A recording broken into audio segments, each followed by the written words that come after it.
नमस्कार दोस्तों, मैं चंद्रशेखर तिवारी और आप देख रहे हैं आपका अपना यूट्यूब चैनल जस्ट चिल। आज हम बात करेंगे प्रधानमंत्री नरेंद्र मोदी के द्वारा चलाए गए एक ऐसे रामबाण की जिसका समूचा विपक्षी आईएनडीआईए महागठबंधन को कोई जवाब देते नहीं बन रहा है। अभी हाल ही में 5 राज्यों की 5 राज्यों में चुनाव हुए थे और उनकी चुनावी प्रक्रिया संपन्न हुई और इन 5 राज्यों में से 3 राज्य छत्तीसगढ़, मध्य प्रदेश और राजस्थान, इन तीनों राज्यों में बीजेपी ने प्रचंड बहुमत पाकर अपनी सरकार बना ली है। इन 5 राज्यों के चुनाव से पहले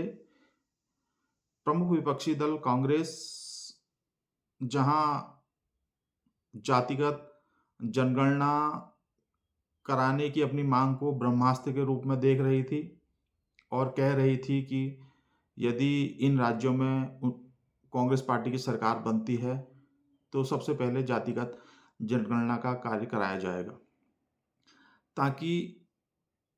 जिसकी जितनी संख्या भारी उसकी उतनी भागीदारी के आधार पर भागीदारी के फॉर्मूले के आधार पर सभी ओबीसी जातियों को उनका हक दिलाया जा सके और उन्हें आरक्षण की सभी सुविधाओं का लाभ दिलाया जा सके। इसके साथ ही आईएनडीआईए महागठबंधन का एक और अहम घटक दल समाजवादी पार्टी, जो कि 2022 के उत्तर प्रदेश के विधानसभा चुनावों के बाद उत्तर प्रदेश में बीजेपी के सामने एक प्रमुख विपक्षी दल के रूप में उभर कर आया है। उसका ये मानना था कि पीडीए के फॉर्मूले, पीडीए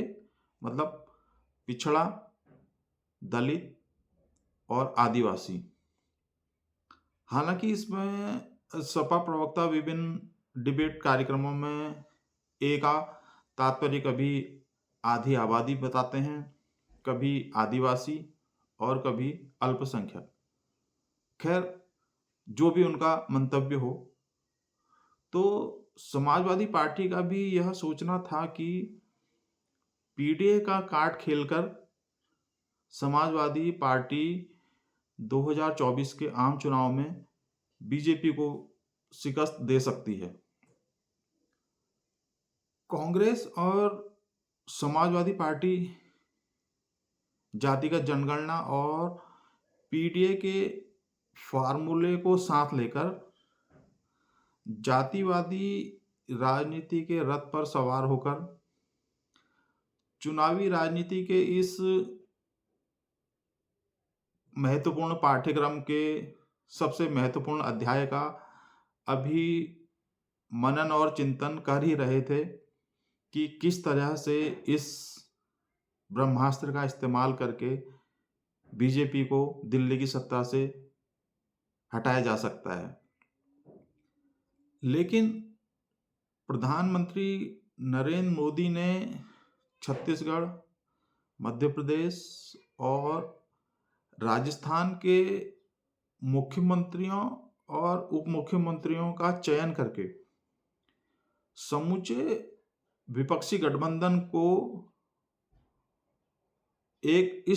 समूचे विपक्षी गठबंधन के हाथ में एक इस तरह का प्रश्न पत्र थमा दिया है जो कि समूचे विपक्षी गठबंधन को आउट ऑफ सिलेबस लग रहा है, क्योंकि जिस जातिगत जनगणना या पीडीए के कार्ड को वो अपने ब्रह्मास्त्र के तौर पर देख रहे थे, उन दोनों फॉर्मूलों का एक मिला जुला रूप बनाकर प्रधानमंत्री नरेंद्र मोदी ने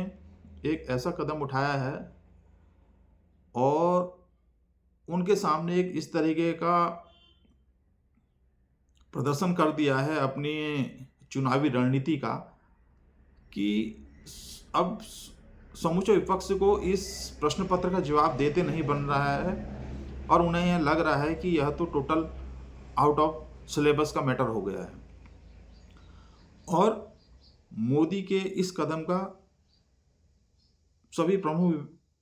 विपक्षी दलों के द्वारा कोई जवाब देते नहीं बन रहा है। अब आप पूछेंगे कि नरेंद्र मोदी ने ऐसा क्या कर दिया कि जो विपक्ष